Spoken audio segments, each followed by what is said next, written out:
गोद भराई पे प्रार्थना होगी गायब, किसका है इस सब के पीछे हाथ।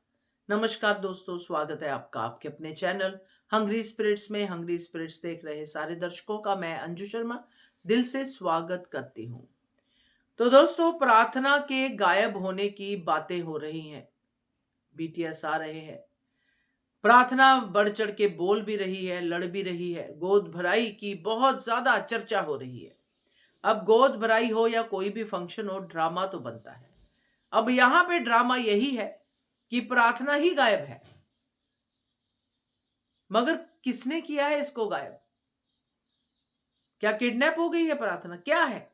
चलिए चर्चा करते हैं। पहले वही निवेदन, जिन्होंने अभी तक चैनल को सब्सक्राइब नहीं किया है कर लीजिए, साथ में दोस्तों बेल आइकन दबाइएगा ताकि आपको हमारे वीडियोस के नोटिफिकेशन मिलते रहे।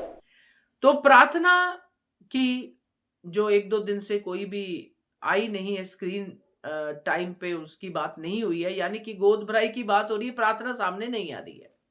प्रार्थना आएगी सामने कल के एपिसोड में या परसों के एपिसोड में, और प्रार्थना वहीं पे अटकी हुई है कि मेरी गोद भराई होगी तो मेरे ससुराल वाले बच्चे का पिता, खास करके बच्चे का पिता तो वहां पे होगा ही होगा, उसके बिना गोद भराई होगी ही नहीं। अब बच्चे का पिता कौन है, यही तो लड़ाई चल रही है। गौतम बायोलॉजिकल फादर है क्योंकि प्रार्थना के साथ ही उसका बच्चा पैदा हो रहा है। अब गौतम अपनी रट पे है, जो कि इतने दिनों से वो भी नहीं दिखाई दे रहा, गौतम भी नहीं आ रहा है सामने। एक दो एपिसोड तो हो ही गया गौतम के बिना, प्रार्थना भी नहीं दिख रही है।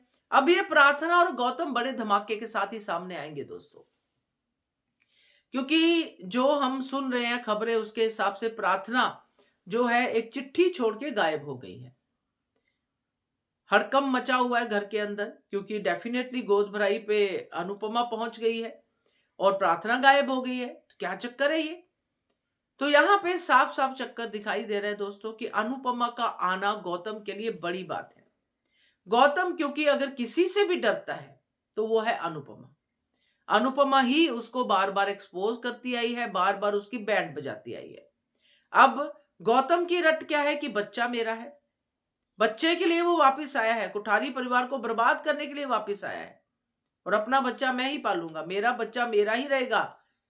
उसको नहीं है कि उसको कोठारी बनाओ या शाह बनाओ, वो गांधी बनाएगा बच्चे को। मतलब ये बच्चे के लिए लड़ाई चल रही है। अब ख्याति भी सीन में आती है, आर्यन आर्यन कर रही है, मगर ख्याति की इतनी औकात ही नहीं है कि कुछ गायब करे, या भी उस फेज में भी नहीं है। तो यहां पे ये गौतम प्रार्थना का किडनैपिंग कर सकता है, प्रार्थना को गायब कर सकता है, क्योंकि अब बच्चा पैदा होने ही वाला है। और जब बच्चा पैदा होने वाला है तो गौतम प्रार्थना को वहां पे कैसे रखेगा? क्योंकि बच्चा के पैदा होते ही तो सारी चीजें हो जाएंगी, गौतम को पास में फटकने भी नहीं देंगे बच्चे के। तो गौतम ने यहां पे जो मुझे लगता है प्रार्थना को गायब किया है। अब किसकी मदद से कैसे किया है, वसुंधरा ने भी हेल्प की हो पता नहीं, तो किसकी मदद से किया, क्योंकि वसुंधरा भी तो यही चाहती है कि बच्चा यहीं पे रहे। तो अब ये शक तो कई लोगों पे जा सकता है ना। सो अब देखना ये है कि प्रार्थना का इसमें क्या टेक रहता है, क्योंकि प्रार्थना को गायब कर सकते हैं, किडनैप कर सकते हैं, मगर प्रार्थना की जो मेडिकल कंडीशन है उसको देखते हुए प्रार्थना को रखेंगे तो सही तरीके से तो मजेदार होगा। क्योंकि प्रार्थना अगर खुद से गायब हुई है तो उसके पीछे भी बड़ा रीजन होगा, क्योंकि प्रार्थना की तो सारी बातें मानी जा रही हैं। शाह परिवार आ रहा है गोद भराई पे, अनुपमा आ रही है मुंबई से गोद भराई पे, सब तो वही हो रहा है जो प्रार्थना चाहती। तो प्रार्थना खुद से गायब क्यों होगी?